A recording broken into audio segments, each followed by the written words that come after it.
Hey guys, OLED televisions are becoming more and more popular nowadays, and Sony's just launched the A80K series, and we're checking out the 65-inch television from that series.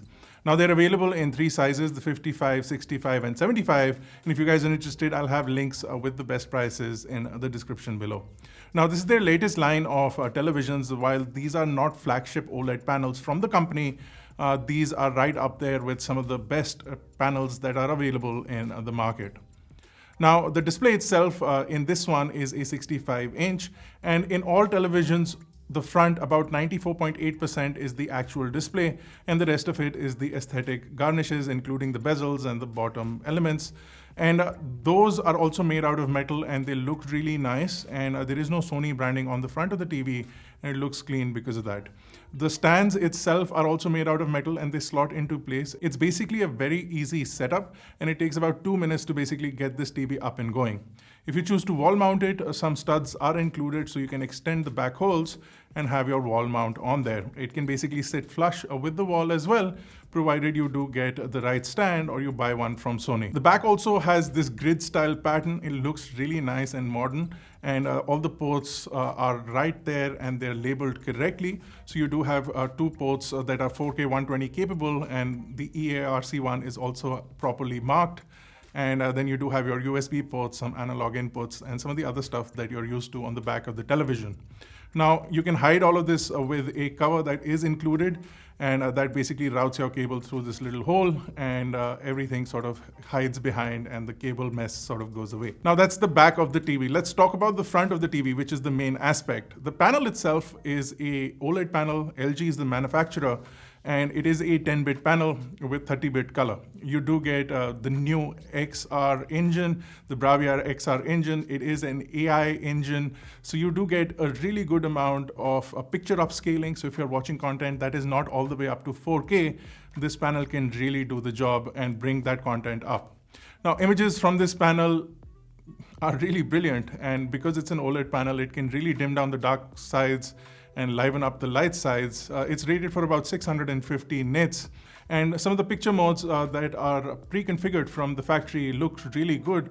But if you're one of those people who likes to basically tweak around their settings, there is an expert mode that lets you tweak out the picture to your heart's content. And there's a lot of customization in there, so you can get the best possible color. There are some modes built in, including the IMAX mode and a mode in which Netflix content will automatically show in the best possible coloring that was done by the actual content creators, so the producers and the directors of the movie, the way they colored it, you'll get to see that movie or show on Netflix in that particular aspect. It looks absolutely brilliant, and it automatically does that, so you don't have to worry about fixing the color, setting the color, all of those things. Again, if you don't want any of those things, you can go into a expert mode and customize the color yourself. But having that feature means that most people can basically have this television out of the box and going almost instantly without needing any kind of picture customization. Now, HDR content looks brilliant. Of course, this is a 10-bit panel, and it does support HDR, Dolby Vision as well.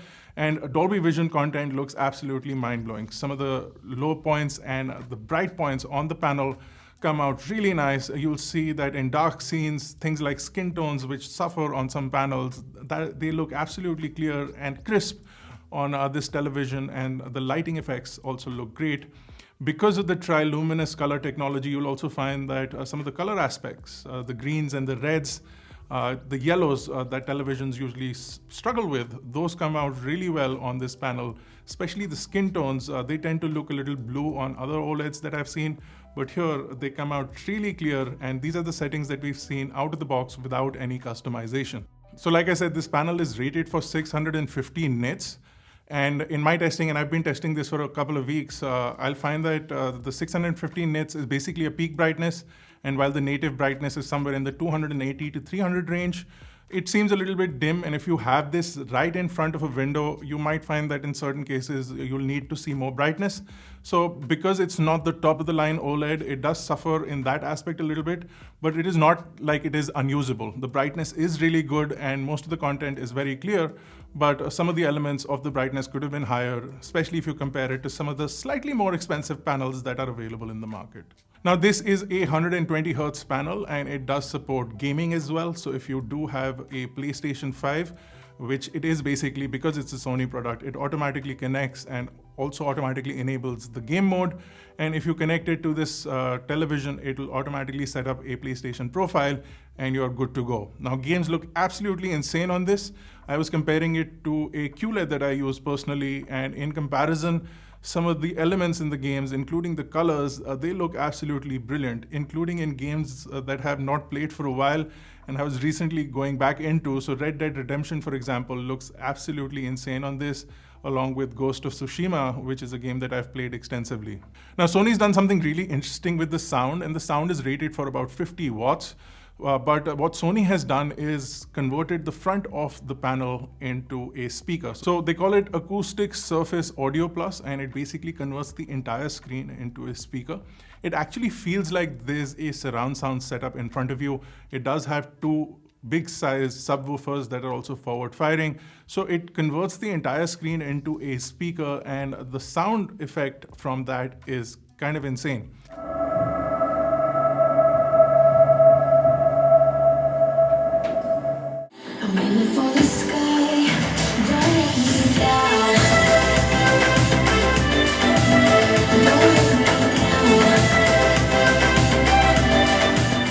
When you're setting up the TV for the first time, it'll actually map out the room that you've kept the TV in with this little configuration in the beginning, so that it knows what kind of sound effects it's going to send at you. And then once you're actually using it, you do get that surround sound coming through. In most cases, for most people, the sound from the speaker is going to be more than enough for you, and you will not need a special home theater system because the audio is actually that good. It is as good as a home theater system. Of course, you're not going to get the kind of vibrations and the acoustic effects that you will get with a dedicated sub on the floor and some satellite speakers, but you do get a really impressive audio out of the box. This television also has something called Voice Zoom 2. So if you are watching content that is more voice focused, you can enable that and get a lot more focus on audio or spoken content versus ambient sounds or music or things like that. Of course, you do have Dolby Atmos along with Dolby Vision, like I mentioned, so you do get all of those audio capabilities and surround sound capabilities as well. Now, the user interface is Google Television and not Android TV, so you will see that you do get the new user interface along with some of the new menus. It's actually really easy to navigate through, and it's basically your good old Google Television. You can control it through the app as well.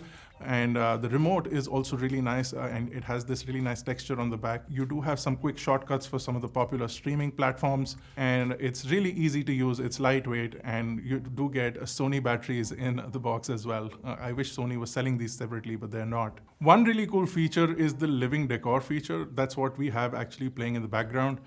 This has various modes with the audio, which is where the speakers sort of come in. If you have it playing on that mode, say you're having a party at your house, and you want something going in the background, you do have Sakura Chill Beats as a channel option in there as well.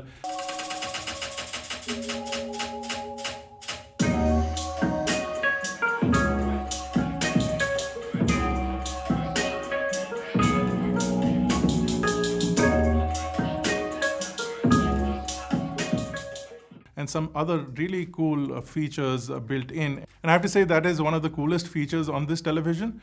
And in my TV, I'm going to have that on at all times.